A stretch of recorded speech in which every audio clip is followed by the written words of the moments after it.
Ngiyathanda ukubingelela abazalwane. Kodwa nginalento ethi mfowethu mokhuluma ngenkonzo emshado. Thina lesibuye siphathe namabhuku sibagcwalisisa. Kuthi mangabe kuthiwa shana amazwi onganikeza lo wesifazane ukuze uthi noma sefika izimo kodwa kungithiwa wakhulwa mnandi becwela abantu. Ngoba abanye bagcina kuthiwa love besagqoka ingubo. Athe ngayikhumule bese kuthiwa umfazi la ekhaya.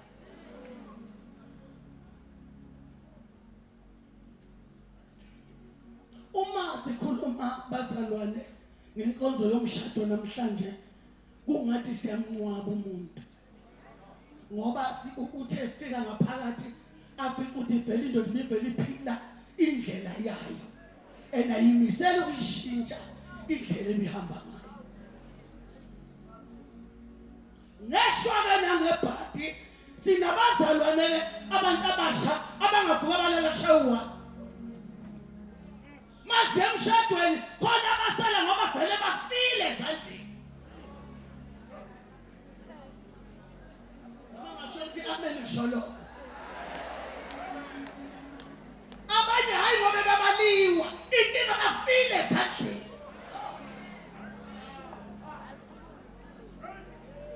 Uyaqhubeka nowesilisa nenkinga endisiphi imishado emibi namhlanje.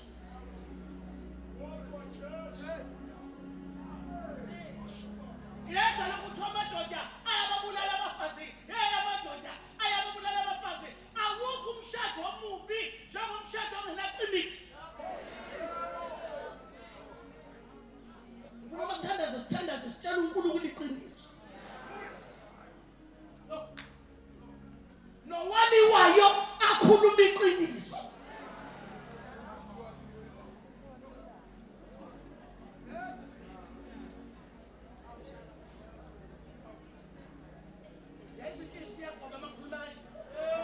Yes, it is yet asuka. So thandaza bazalwane. Namhlanje sizothi uNkulunkulu. Ethi mina seyide kunento oyibona akukahle kahle uthe uNkulunkulu akukuhle ukuthi umuntu abe yedwa.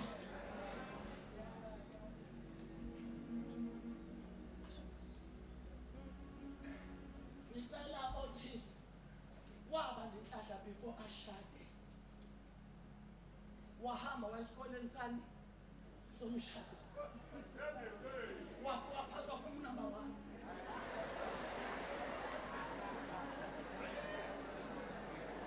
Akekho noyedwa. Kodwa umuntu ubona uNkulunkulu.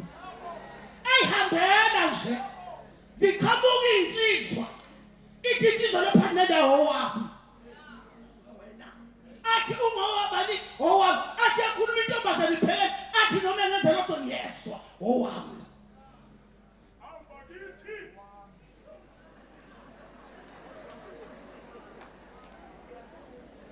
Umeshada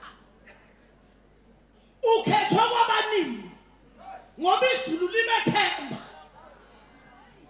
Kodwa mesefike ngaphakathi usekhohliwe. Uma semthandazweni ngicela uphenduka ngempela athi uNkulunkulu ngicela uphenduka. Namhlanje sinabazalwane abese bezofakaza la kodwa bakhulumisana ekhaya. Kungcono ungakhulumisana. Ubani uyasihulela nenye intombi ngani kuthiwa bengabona abazalwane bayabathanda abindaba abantu engawuzolala nje ngapha baba ngilale ngapha ngabulele nesoko elinye ngalona nawolena mabevusa ngibese inkozo noma ngamphikisa utshelwa yini. Ngoba iqiniso lilahlekile.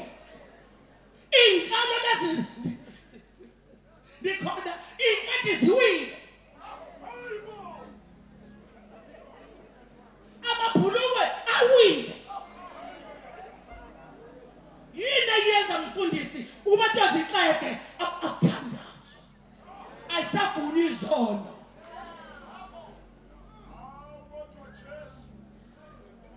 Mayifuna uvuma izono othandaza yedwa wona abantu abawu10 bese evuma yedwa ehlathini athi naphendula baba aphinda azosona futhi.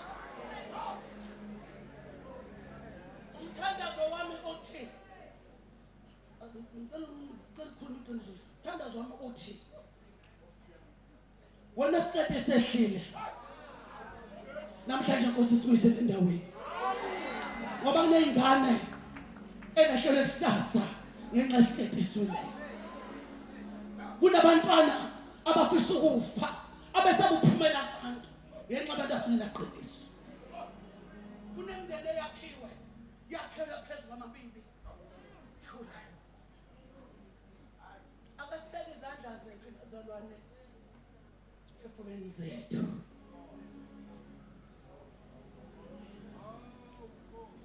ngibe buhlungu bazalwane thola ukuthi umunye umama akanawo amazinyo ngaphezulu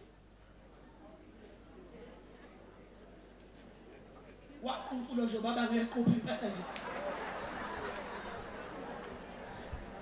lo baba uyashumayela uzashaya ngisho ikeyboard esontweni bengisafaka isicelo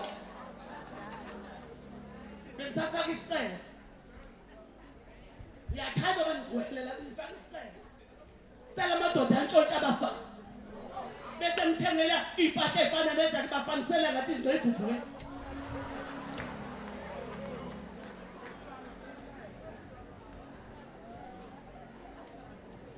ngifuna bakala babashaya abafazi ukuthi babophe bonke ngoba abafazi bathi ngeke ngibophe uyofika ejele afobulawa yini umuntu eyonongiswa nje mase ngisule nje ukuthi wena uyamtshontsha umfazi mfowethu ukuthi sihamba nawe ngizokubopha nje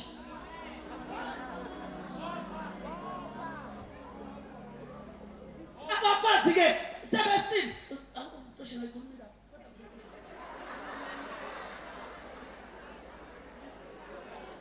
kunobaba banecrash la ade befika umese umfazi elangomese ngahlali nomfazi oqosha ngomese ubeyofika ulele akucindezele ngomqamelo uzofa ngilethela simbo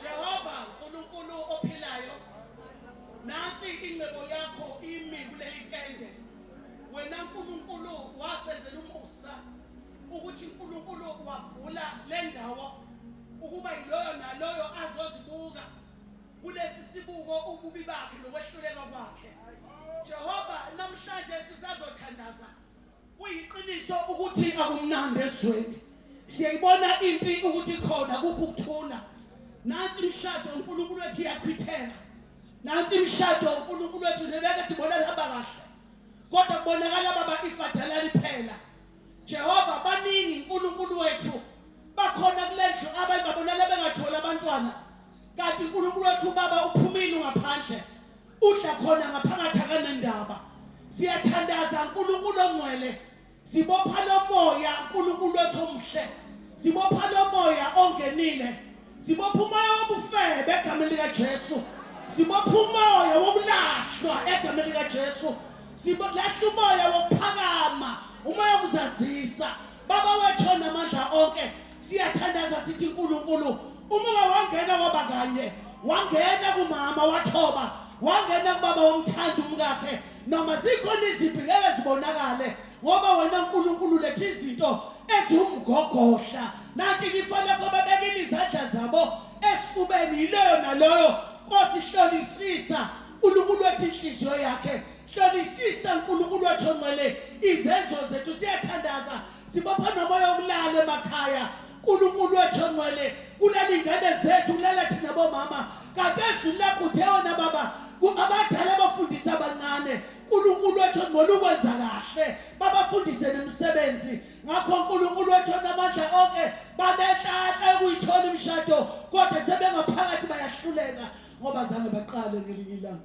siyathandaza uNkulunkulu wethu omuhle sithi noma luphi uhlobo lobutha noma livela kuliphiswe anazo isabe namhlanje bona ngazathi uma umuntu engene emshadweni uyofa noma bengafanelanga bakushadwe baba wethu ongcwele namhlanje sibona amadoda elala nodwa uNkulunkulu wethu ongcwele sibona nabesifazane nabo belala nabodwa namandla onke yilona lo uthi laba banamandla laba bazilutho kanti uNkulunkulu wethu ongcwele kunento ephanje oganjaniswayo ukuze engafezwa icebo lakho elakhe icebo soze lavinjwa limi kube phakade siyathandaza uNkulunkulu naku umoya uNkulunkulu othongwele ohlasele emabandleni lakho nababintshana ibukana zodwa baba siyela leyo moya yebobontonga isatha lokubusa yini makatha ayisindele lokubusa bayinda isindele lokubusa.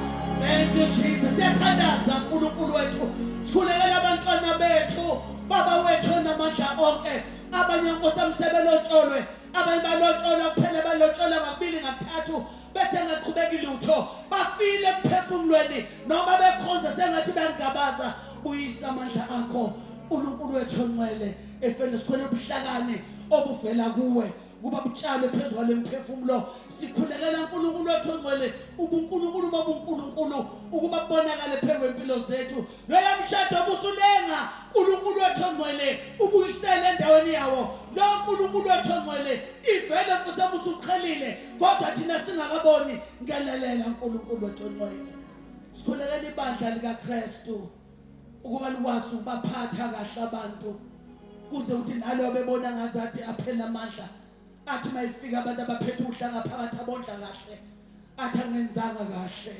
aswakale sephenduka kakhulu sisize uNkulunkulu wethu ongcwele siza ngamunye la ehamba khona siyazi ukuthi uNkulunkulu wethu wezinye indawo kunomoya weyigodi umoya wendawo obusa kulezo ndawo kuthi mabese kuhlangana bese ivuka lempi yenza ukuba kungabi nakuthula siyathandaza siyaqala ukuba ungenelele egameni lika Jesu Kristu amen.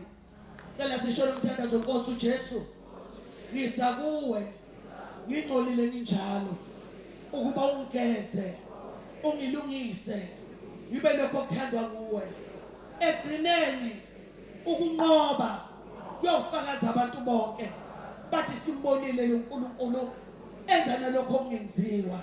Ngiyabonga baba usuku lwanamhlanje luhlukile empilweni yami ngiqinise ungikhulise thando lwakho lugcwalise enhlizweni yami ukuze ngikwazi uthando seduze kwami ukuze ngikwazi uthanda nothandwe wami ngokholwa kwelihle igama lika Jesu Kristu amen.